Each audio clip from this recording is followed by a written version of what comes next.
Have you ever shared this type of fake news? Have you ever visited these websites where photos were pirated from the mainstream media? 即係佢哋就散播咗出嚟，當冇嘢，咁樣係令到一啲假新聞更加猖狂咯。你想象一下，你撳一下 share， 可能你就已經接觸到100個人，咁佢哋只要可能有10個人撳咗，其實就係一個病毒式嘅傳播率。咁佢絕對係因應住呢一個嘅潮流，而令到好多人去睇咗一啲新聞，從而點擊廣告，咁去賺錢咯。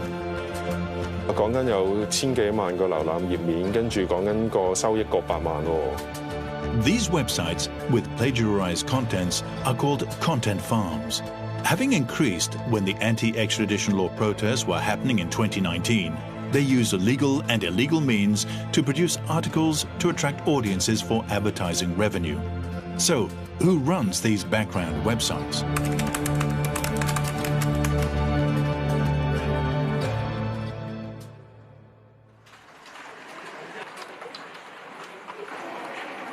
咁咧，而警員咧亦都係喺呢一個嘅截查現場咧，兩邊都拉起咗封鎖線。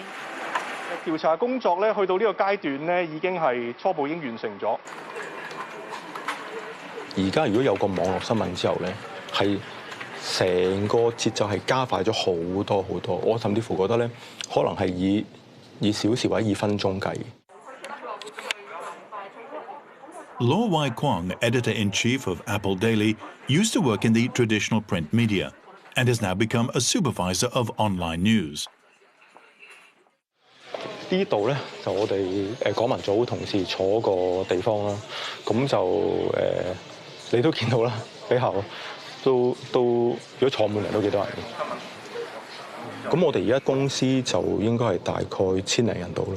呢度即時新聞嘅同事咧就會一路睇完段稿，加埋張相，咁就撳出街。咁中間會有啲同事會濕稿啦，同埋就校對嘅有。希望咧就唔好咁多所謂不必要嘅錯漏嗰啲嘢啦。係咪網絡新聞咧？甚至乎最傳統所謂印刷媒體咧，其實都係要 fact check 嘅。你係咪揾一個官方嘅途徑啦？係咪揾翻個當事人啦？係咪要有相片、有影片嚟支持嗰件事咧？跟住再去衡量、再去判斷嗰樣嘢咧，即係咁樣。In March 2020, there was a report about the Department of Health announcing the 182nd confirmed COVID-19 case. 據我哋所知，佢就係潛伏期嗰2個禮拜咧，都比較多去飲嘢，去中環、蘭桂坊嗰啲地方飲嘢嘅，咁咧就都有好多朋友嘅。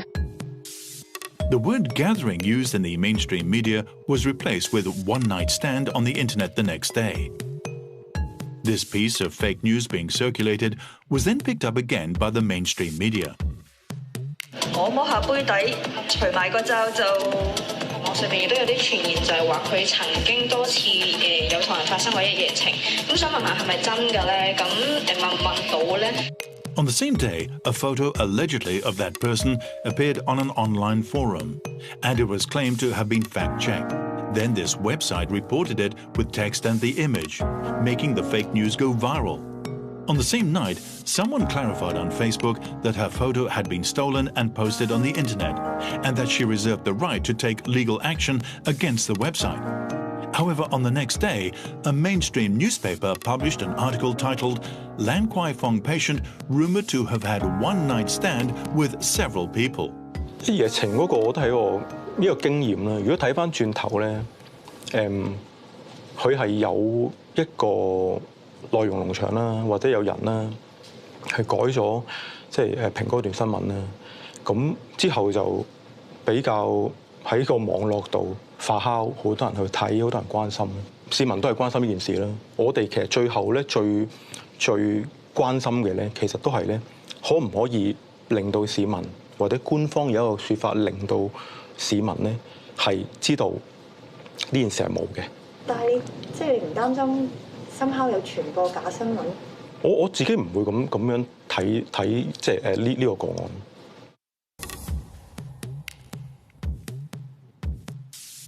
We contacted the woman whose photo had been stolen and posted. She refused to be interviewed, but she wanted to know who created and spread the rumor. We looked through this website, which is disguised as a news media channel. It had pirated a lot of images and videos from other media. We also found a lot of contents that are likely to have infringed copyright.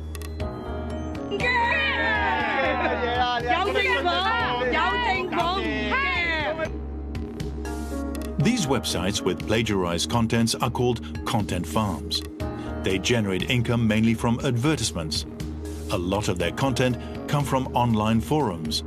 It is stated that the information has not been verified. A lot of fake news can be found.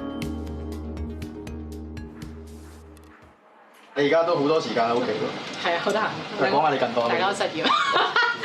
大家都失業。Both Nixie Lam and Kwan Ho Yeung, who were defeated at the district council election in 2019, are members of the pro-establishment party DAB. They said they have been jobless since losing in the election. However, they have become a topic of discussion due to a piece of fake news. 一嚟到就問我近排點啦，懶好心，我咪兩個字都失業咯，因為一路卸任啦嘛，冇嘢做，咁咪冇咯。跟住佢話：林鄭唔係安置你咩咁樣？82,100蚊。佢冇，佢應該冇睇咁詳細，覺得。According to them, most of the online news about their public office appointment with a monthly salary of over 80,000 Hong Kong dollars comes from Content Farm's fake news. 佢呢啲叫你顯示啊，叫你去 subscribe 啊，呢啲咧中間嘅呢啲廣告啦，嗱佢係咁彈出嚟嘅。佢呢度有個保險廣告啦，呢度有啲 page 嘅廣告啦，咁佢寫呢啲內容啦，咁寫完之後嗱又有一個廣告。可能嗰啲 content farm 嘅地方嘅人啊，可能發現原來寫政治事件係有咁多迴響喎，咁多人去 share 喎，咁佢哋係靠 views 或者靠啲 click 嚟去攞佢哋嘅金錢上面嘅利益嘅。咁樣嘅情況之下就會導致互負，哇！咁以後啲新聞究竟啲新聞真定假㗎？We saw a lot of content farms springing up in late 2019 with similar contents and layouts. Some of their news was fake, such as Carrie Lam's illness, foreign governments refusing to issue travel visas to Hong Kong police officers. They also contained a lot of content that infringed copyright. 我覺得佢有關係嘅原因都幾明顯嘅，就因為例如佢哋排版啦、佢哋啲設計啦，又或者佢哋喺 Facebook 上面揾咗縮圖嗰啲用嘅字形啊、顏色啊，諸如此類都係非常之相似嘅。咁就都幾明顯係同一類人去做嘅嘢啦。As the executive editor of a fact-checking site, over the past half year, Chen Kai-yu has studied more than 30 Content Farm websites and over 10 Facebook pages that kept sharing Content Farm posts. 一開頭咧就發現有一個叫做香港本土新聞嘅一個 Facebook page 啦，咁佢就係扮呢個本土新聞。見到佢其實佢每一個 post 都係 share 嗰啲內容上，咁後尾我就發現其實有唔同類型嘅 page， 即係以唔同主題啦嘅 page， 其實都係有類似嘅營運方式，全部都係浪農場嘅文章啦咁咯。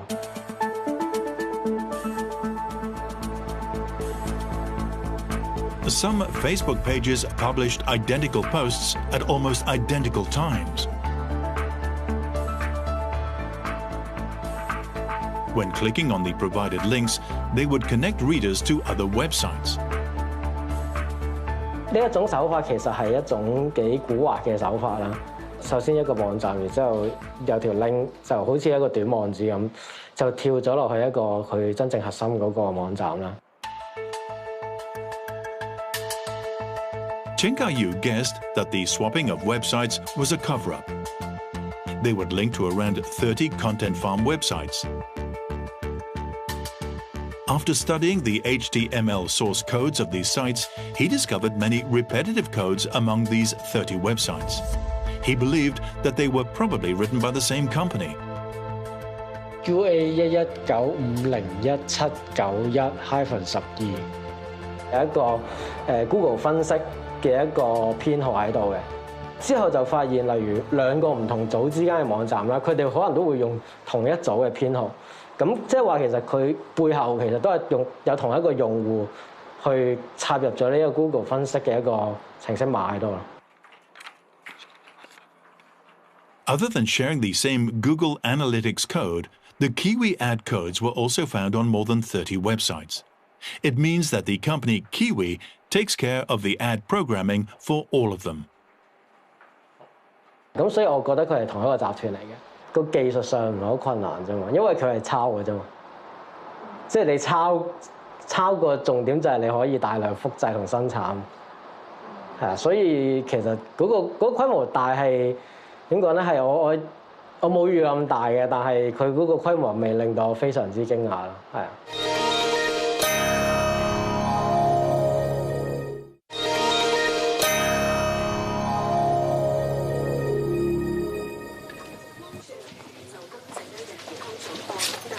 總之佢完晒佢就會公佈咯，因為其實要夾時間 live 啊嘛。好啊，係，多謝。但係你使唔使睇一次先啊？快立咗一下，當 OK 啊？好啦，咁就黑咗㗎嘛。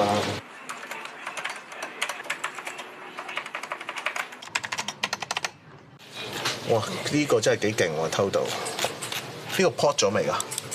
處理緊。Edward Lee, chief news editor of Apple Daily, said Content Farm's piracy of articles, images and videos has seriously affected the traditional media. Orange 01.online 咁樣咯，唔知咩嚟嘅呢啲，係啊，咁就啱偷咗我哋一段都幾獨家下嘅嘢㗎。呢就係娛樂狗仔隊去跟咯，你跟幾多日先至會一單咁嘅嘢出嚟啦？咁呢個咪人手嘅 effort， 你唔係你嘅成本咯。咁你嘅成本3秒3就俾人咁樣攞咗去㗎啦。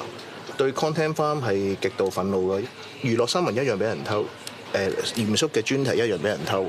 咁如果個個都咁簡單就偷到嘢嘅，咁仲有邊個肯抌成本去做啲專題或者做啲深入啲報導啊？咁個個炒嚟炒去冇意思咯。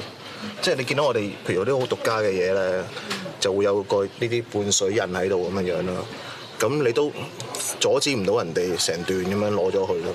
He understands that this website is only one of the sites operated by a Content Farm company, and that it is difficult to put an end to the situation as the company behind it keeps creating new websites. 咁有陣時你揾律師去 port 佢會下架，呢日下完架，聽日咪第二個，今日 Orange 01，聽日 Orange 02咁樣嘅嘛，或者聽日 Banana 01咁樣咯，係咯。咁你呢啲就係禁之不盡。好氣餒嘅，其實如果成日見到呢啲咧，咁你變相偷人嘢賺錢嘅嘛，我又唔明啦，好似冇咩事幹法，即係冇乜懲罰咁樣樣，係咯，你偷人嘢去賺錢喎而家，係咯。How are Content Farms operated? We approached 4 people in the industry and realized that the operation comprises 3 stages. The first stage is the establishment of the Content Farm websites, which need writers who provide content by plagiarizing.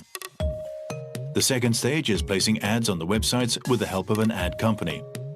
The last stage is to share the links on Facebook to attract people to visit the websites. All 3 stages involve quite a number of people. One of the former Content Farm writers was willing to be interviewed. In order to protect his anonymity, we would not disclose the information of his former employer and did not record the interview. He said he was responsible for entertainment news. Every day, he would plagiarize selected popular news and change some of the words, and then Photoshop images pirated from the internet. He would look for sexy and bloody photos and then pixelate them. He said the most important thing was not authenticity, but page views and commission. Roughly speaking, a writer earns more than 5,000 Hong Kong dollars a month. He said he accepted to be interviewed because many people were clueless about Content Farms. During the protests in 2019, these websites made huge profits by spreading fake news and plagiarizing frontline journalists' first-hand reports.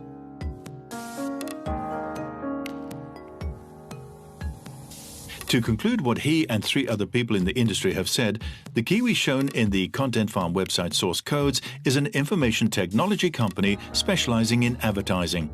Meanwhile, the Content Farm websites and their Facebook pages, which have hundreds of thousands of followers, are run by a few groups of people. Their reachability is enormous.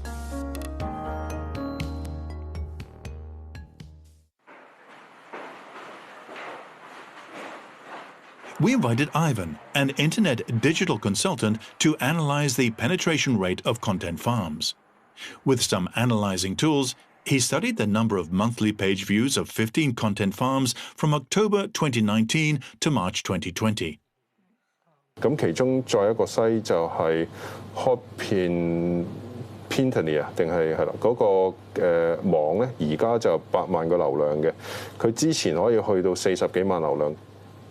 咁另外Hong Kong News Poll 啦，而家佢講緊都有80萬嘅，佢高峰期係講緊110幾萬嘅。He said these 15 websites have a total of over 3 million page views per month, which was just a conservative estimate.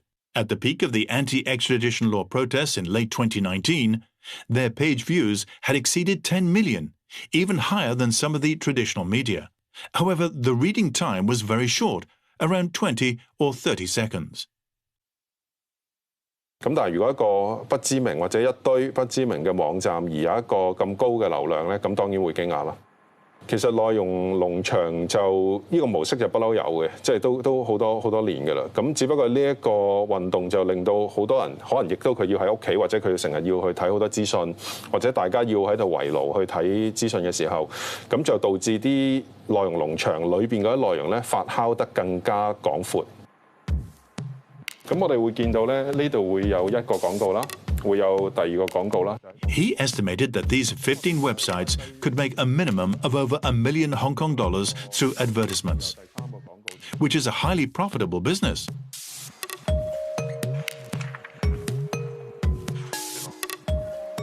Ivan's estimation was based on the advertising rates of Kiwi Media. However, they replied to our inquiries saying that content farms do not make huge profits. For instance, a website with over 1 million page views monthly would get around $10,000 of advertising fee. We interviewed the person in charge. 我哋冇經營內容農場嘅。點解咁巧咁多個內容農場都揾你做技術支援嘅？其實我哋都唔知點解嘅，咁可能我哋即係有其他媒體唔同嘅媒體報導啦，咁所以出咗名，咁都唔奇。Billy said, as an IT company, they provide advertising and technical support to content farm websites without getting involved in their contents. He said he could not disclose any details due to clients' privacy. He, however, did not think all content farm contents were negative or bad, as according to him, some of them provide comprehensive information to readers. 如果不實嘅內容，咁嗰啲其實我哋都比較即係抗拒或者即係唔係咁中意嘅。咁因為始終佢哋都係誇張失實啊，或者令到有啲人影響到即係影響到唔同嘅人啦。咁但係呢個我哋即係暫時喺香港嚟講，我哋都阻止唔到，因為佢散佈呢啲消息嘅話，佢又唔算犯法。咁如果真係即係侵權或者犯法嘅話咧，佢哋同我哋投訴，我哋都會處理㗎咯。He said Kiwi Media has a wide range of business, including building websites for companies. Kiwi is Yahoo Advertising's authorized partner and LIHKG's advertising agent. LIHKG responded to us that after realizing some content farm websites supported by Kiwi Media used domain names to disguise as parts of LIHKG, they immediately filed complaints to Kiwi Media and clarified. They stressed that LIHKG was not directly or indirectly involved in the operation of content farms, and that they had only appointed Kiwi Media as their advertising agent. Meanwhile, Facebook pages and groups allegedly involved in running content farms have either deactivated their pages or not responded to our inquiries.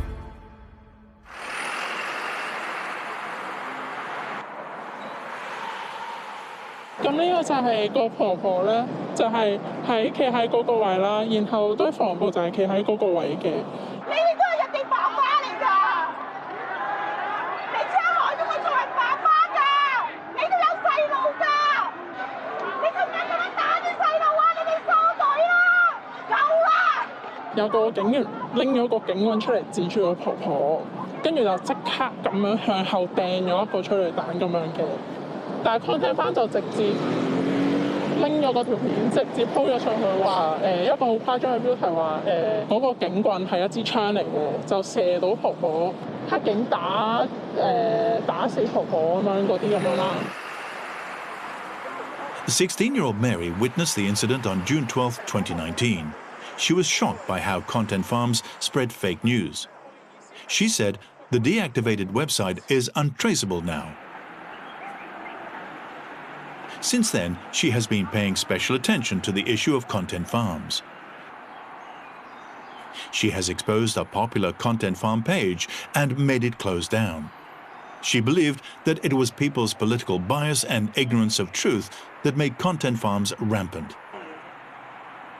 即係佢哋可能唔係咁在意個消息嘅來源啊，或者真假啊，只要係我哋嘅立場就 OK 㗎啦咁樣。其實就係正因為我係前線手足，我先覺得真相係咁重要，而且我哋做緊嘅嘢啊，我哋爭取緊嘅嘢，其實都係同真相息息相關。即係係咯，好似逃犯條例咁樣啦，即係佢以一個好即係話唔會引到政治犯啊呢個糖衣包裹住，其實入面個真相就係、其實佢根本就係會喎。As the executive editor of a fact-checking website, Chenka Yu has written many articles to expose content farms and combat fake news. 呢個 Facebook 嘅生態係好有利內容農場嘅生存，因為第一就係人好有一個思考嘅惰性，見到一啲好有趣、好得意、好興奮或者好嬲嘅嘢咧，就好快有情緒嘅反應，而呢個情緒反應係會影響我哋思考，所以呢個時候你就會 share 出去咯。其實我哋唔可以期望100% 消滅內容農場，因為佢始終有一個誘因去存在、去賺錢啦。但係如果你可以盡量做好一啲防疫措施啦，即係例如你睇新聞嘅時候，你睇啲消息嘅時候，你查清楚佢個源頭喺邊度，又或者一啲評論你查清楚佢係咪啲可靠嘅評論或者可靠嘅消息來源嘅話，咁其實已經可以大幅降低一啲假消息嘅傳播嘅範圍㗎啦。